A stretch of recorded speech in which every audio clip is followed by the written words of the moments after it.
Hi, I'm Hal Roberts. This is Bridge City News. Here's some of the top stories we've been following. The extreme cold warning continued for much of southwestern Alberta again today. Fortunately, the mercury will be climbing. We have the details. Lethbridge court heard that the man accused of killing a 78-year-old at a Lethbridge care home suffers from dementia. And many Canadians are concerned with the federal government considering adding minors to the assisted dying bill. You can include Lethbridge MP Rachel Thomas, who shares her concerns. Your nation, your province, your southern Alberta. From the heart of Lethbridge, it's Bridge City News with Hal Roberts. Thanks so much for joining us. The bitterly cold temperatures continued for much of the prairies. Now here in Lethbridge, we were averaging around minus 25 degrees today, not including the wind chill values, which took us into the minus 40-degree range. The extreme cold warning continued from Environment Canada. Angela Stewart is a brave soul who is out at Nicola Sharon Park on the city's west side. Angela, when will we finally see Old Man Winter loosen his grip a little bit? Yeah, in no time at all, actually. These bitterly cold temperatures are only expected to last just a little bit longer, with temperatures and conditions improving this weekend. So great news there. It'll be a fabulous weekend to get out and do some winter activities with the family if you can. As for tonight, going back to those very, very cold temperatures, wind chill values feeling like minus 40 overnight with our low sitting at minus 32. So a good time to stay inside if you can. As for how the rest of the week is shaping up, I'll have all those details coming up later in the show. You are one brave soul. Thanks so much, Angela. Angela will have a complete look at the forecast coming up later in our program.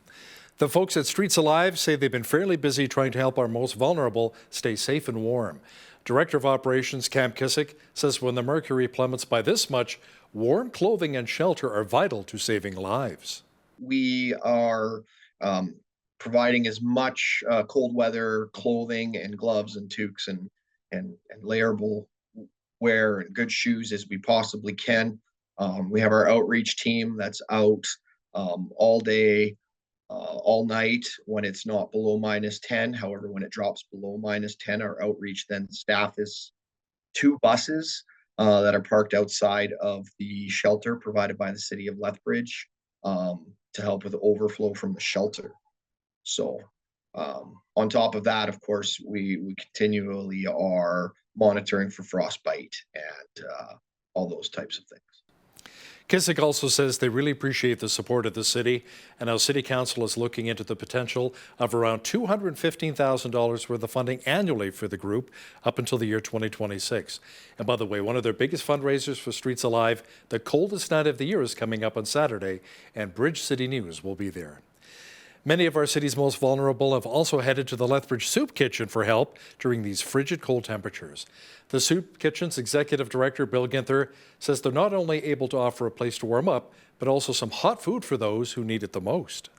We're really very thankful that we are able to do this. We've done it since 1984, and we started off with one light lunch 6 days a week. We now do 3 meals a day, every day of the week, and up to 10,000 meals a month. And we know, like everyone else does, that when it's really cold outside, the best thing you can do is have a warm place to go and a hot meal. And we make sure of that. And we have excellent people that prepare these meals. And it's really difficult to watch people outside like this in this weather. Ginther adds that they're in need of gloves to help provide for some of our city's homeless. By the way, the Soup Kitchen works with many churches and service clubs in Lethbridge and has upwards of 800 volunteers. The man charged with aggravated assault and manslaughter of a senior will have to undergo a fitness and NCR assessment to see if he's fit enough to stand trial.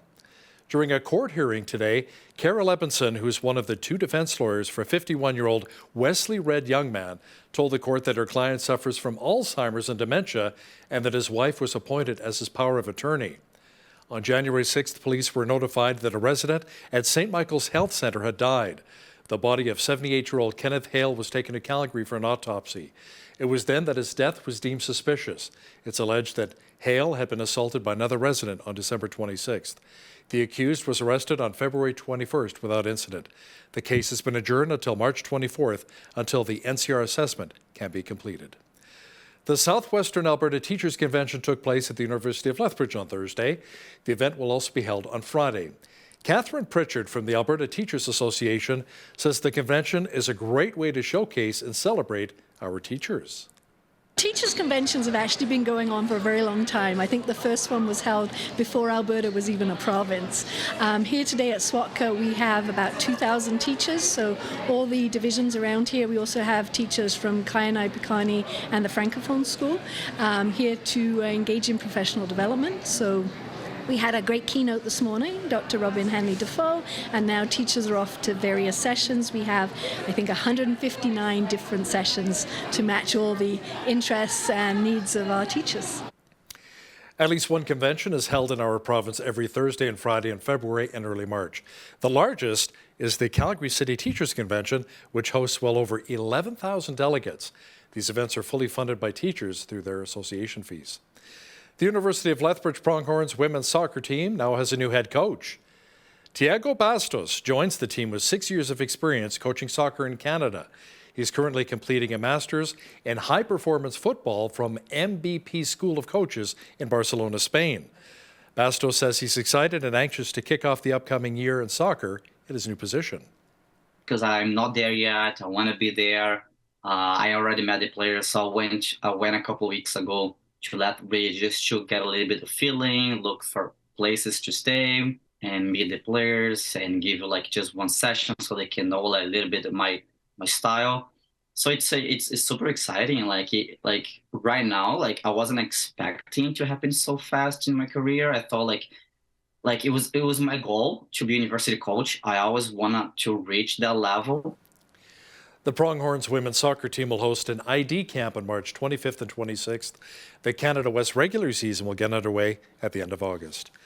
You know, a number of Canadians are very upset at the possibility that the federal government may add minors to the medical assistance and dying bill. You can include Lethbridge MP Rachel Thomas in that group, who says she has some very serious concerns. She says adding minors to MAID sends the wrong message. What does this say about our values as Canadians? You know, on the one side, we're investing a ton of money and energy and education into research around, you know, illnesses that target children and wanting to make sure that they're provided with the best medical attention possible. We have, you know, amazing hospitals such as Sick Kids. You know, so that's the one message. And then on the other side, there's this conversation evolving around minors being able to access medical assistance in dying. And so it's sending this alternative message, which is to say, you know, perhaps death is the best consideration.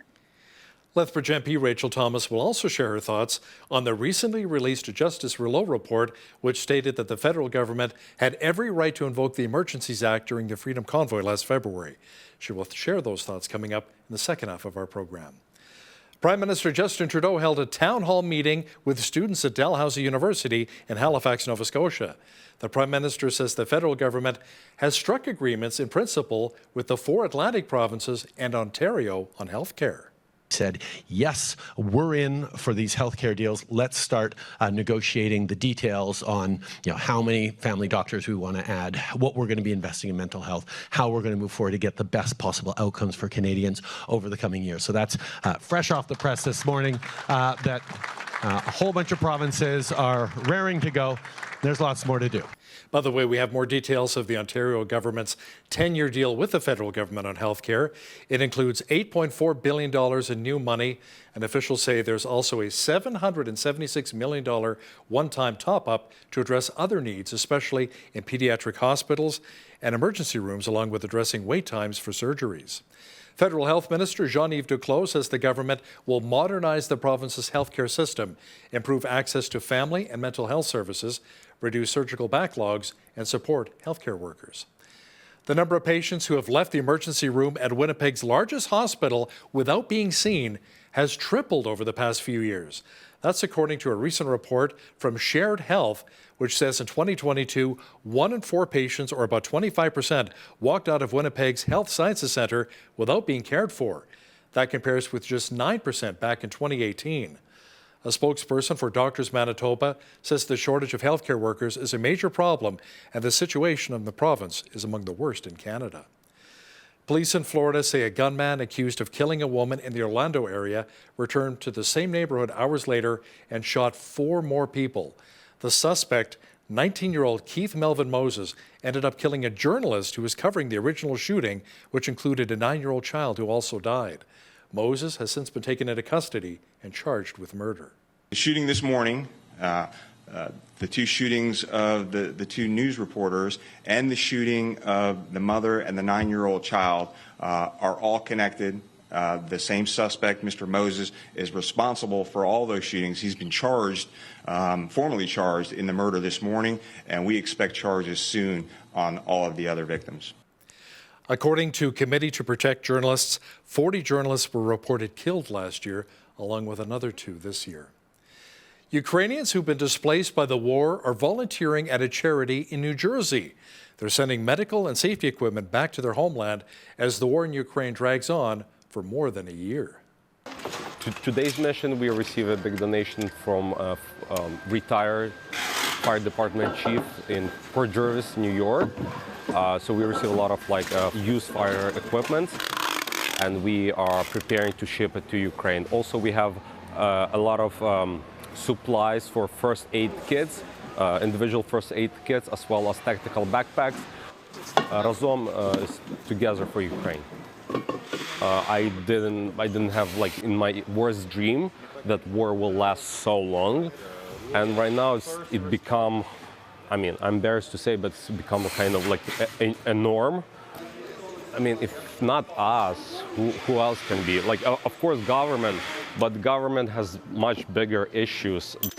I was born in Ukraine. Many people here were born in Ukraine, so it's our duty. They kind of refugees helping refugees. A grain farmer in Ukraine says help from Canada arrived just in time to save his harvest. He says the Russian invasion prevented farmers from exporting their crops and drove up the cost of production. Ole His, who also volunteers in the Ukrainian military, says the war made the growing season extremely difficult. The war affected our business very negatively. The logistical connection of agricultural products with the rest of the world was broken. We overpay by 30-35% for mineral fertilizers. Our logistics have become significantly more expensive. The price of diesel has doubled. The cost of production has increased substantially. The problems with grain export are enormous. Only Poland is open to us, and partially the sea corridor through the Black Sea, which now has a much smaller carrying capacity than before. The sleeves from the program came right on time. We even ordered a little extra of our sleeves because we thought they wouldn't arrive on time. But everything was fine. It still takes a long time for us to dry the crop. We have a small drying machine. We will dry it and pack it in sleeves. There are a number of people who cannot stand wearing masks, especially those that were forced upon us during the COVID-19 pandemic. Health officials reiterated that they were not only for our benefit, but also to protect others from catching the virus. Ivor Cummins is a science researcher and health advocate from Ireland. He says from his research, there were more cons than pros when covering up. The benefit-harm ratio is catastrophically negative, like lockdowns, not because the masks are particularly harmful, though children's development is criminal. That's a terrible one, but generally physical health.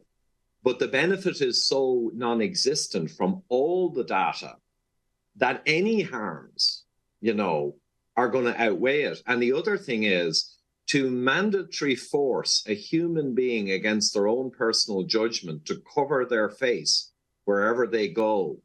Just think of how sinister that is. Make sure you catch the full interview with science researcher and health advocate Ivor Cummins coming up after Business News. Charges against a Windsor, Ontario pastor accused of hosting a church service at Harvest Bible Church exceeding 10 people and then speaking at a public gathering protesting Ontario's COVID-19 response during the pandemic have been withdrawn.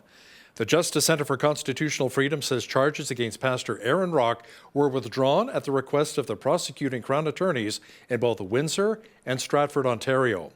Rock's lawyer, Christopher Fleury, says he's pleased to see that the Crown attorneys across the province are taking a more reasonable and practical approach to prosecuting these types of offences. Rock faces one remaining charge in a third jurisdiction. Pastor Aaron Rock's defence was funded by the Justice Centre. Many Christians around the world are celebrating Lent. It began on Wednesday and will run for 40 days until April the 6th. Joel Klemick, one of the pastors with Mid-City Church here in Lethbridge, explained exactly what Lent is. for 40 days leading up to Easter, the season of Lent, denying themselves something so that they're prepared to receive everything. And it's just that simple. Over these days, we deny ourselves something that we would normally enjoy, food, chocolate, caffeine, whatever it is, so that we're fully able to enter into all the joy and all the celebration, all the delight that God intends us to experience. It's celebrating resurrection and all that Easter is for us.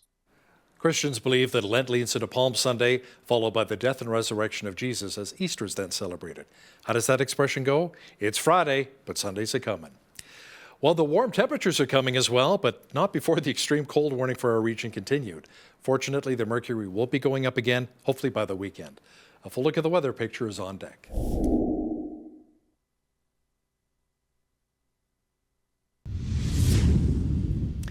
Well, it was another cold one here in Lethbridge. Environment Canada issued an extreme cold warning for a number of regions in the province, including our area. Angela Stewart has been braving the elements and joins us now out in the field at Nicholas Sharon Park in the west side of the city. Angela, fortunately, it sounds like a warming trend may be on the way and just in time for the weekend. Yes, braving the elements is right. I can confirm that it is quite cold, but some good news. There is warmer temperatures in the forecast expected for our region. Friday, we're looking at extremely cold wind chill values, especially in the morning, feeling like minus 42, and then warming up slightly to minus 27. Still very cold, though. Our high for Friday, minus 16 and sunshine. Saturday, temperatures improving, 0 the expected high, and that sunshine sticking around. Sunday, 5 degrees expected and a mix of sun and cloud. So this weekend will make for a great couple of days to get outside. To start the work week back up on Monday, +1 and sunshine. Now Tuesday is where things will cool down ever so slightly, minus 6 and a chance of snow. To round out your 7-day forecast, +2 and a mix of sun and cloud on Wednesday. When we look at the almanac now, the average high for this time of year is 3 degrees. The average low is minus 10. 15 degrees was our highest temperature back on this day in 1983. Our lowest temperature was a chilly minus 31 back in 1940. The sun rose this morning at 7:27 and sunset this evening we're looking at 6:02. Looking at temperatures and conditions now across the country for Friday. Victoria and Vancouver both with some balmy conditions in the forecast. +1 and 0 the high out on the coast. Minus 40 wind chill values in Calgary as they are under an extreme cold warning. Some light winds are also expected there. Edmonton, same picture, extremely cold temperatures, minus 40 wind chills in the morning. Frostbite can happen within minutes, minus 18 the expected high there. As we look at the rest of the prairies now, the same thing. Those extreme cold warnings are in effect. Frostbite can happen within minutes. Those wind chill values in all of these cities, Regina, Saskatoon, and Winnipeg, around the minus 38, minus 44 range. So definitely bundle up and keep warm as best as you can. Toronto looking at a high of minus 5 and a chance of snow. In Ottawa, a chance of snow and minus 10. The same picture in Montreal, periods of snow and minus 11. Moving further east now, Fredericton snow and minus 9 the high, where about 5 centimeters of snow is expected. Blowing snow in 5 to 10 centimeters is in the forecast for Halifax. So keep in mind tomorrow if you are heading out, as that blowing snow can make driving conditions quite tricky. Minus 7 in Charlottetown. 2 centimeters of snow is expected to fall for Friday. Mainly cloudy in St. John's and minus 13 for the day. And that's a look at your full weather forecast from Nicholas Sharon Park here in Lethbridge. Today's weather report is brought to you by Ridge Utilities, providing competitive rates for electricity, natural gas, and internet, while investing back in communities across southern Alberta. A poll by RBC says young Canadian adults are now paying closer attention to their finances. That includes their daily expenses, their debt, and investments. The poll done last fall finds just 18% of 18 to 34-year-olds are feeling confident about their financial futures. Loblaw's fourth quarter revenue soared close to 10% from a year ago to $14 billion. Company officials with Loblaw's grocery stores and its sister store, Shoppers Drug Mart, says drugstore sales were driven by strong demand in cough and cold products. There was also a lot of strength in the beauty and cosmetics categories, while its discount grocery stores outperformed. The retailer's fourth quarter profit fell from $744 to $529 million. TransAlta is reporting a loss of $163 million in its latest quarter. Now that compares with a loss of $78 million in the same quarter last year.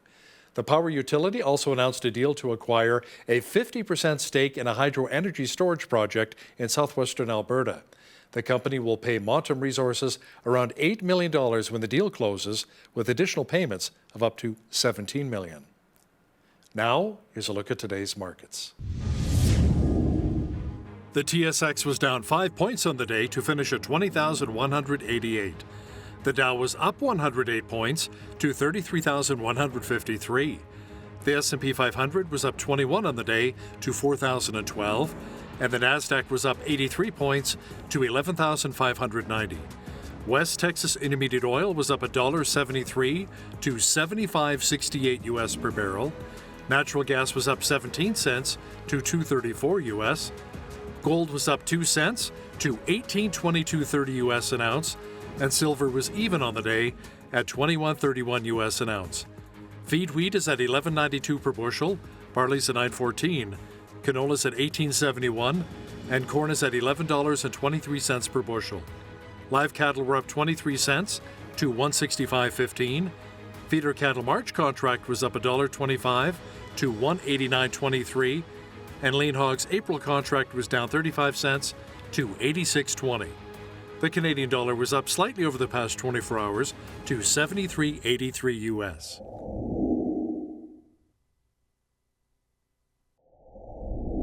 Recapping one of our top stories, Old Man Winter has a good grip on those of us here on the prairies. Environment Canada issued a number of extreme cold warnings for across Alberta, including right here in Lethbridge. We saw wind chill values of around minus 40 degrees earlier on Thursday.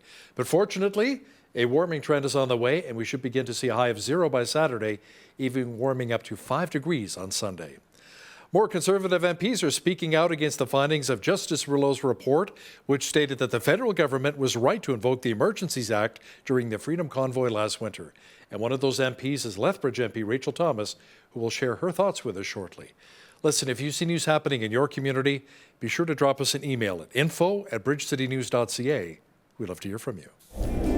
Here's today's Bridge City News community calendar. Discover how Lethbridge has played an important military role in the preservation of world peace and security by visiting the Lethbridge Military Museum at the Vimy Ridge Armory at the Lethbridge Airport. The museum is open to the public each Wednesday from noon to 4 p.m. Special arrangements for other days and times can be made by calling 403-328-6196. Admission is free, but donations are gratefully accepted. For more information, visit lethbridgemilitarymuseum.org. Lethbridge Sport Council's Indoor Roving Gyms program takes place Tuesdays at Emmanuel Lutheran Church from 6 to 7 p.m. and Thursdays at the Service Sports Center from 10 to 11 a.m. This program is for kids ages 5 and under and their caregivers. Come and enjoy an hour of fun and get active. Pre-registration is required and space is limited. For details and to register, visit lethbridgesportcouncil.ca/rovinggyms. And that's today's Bridge City News community calendar.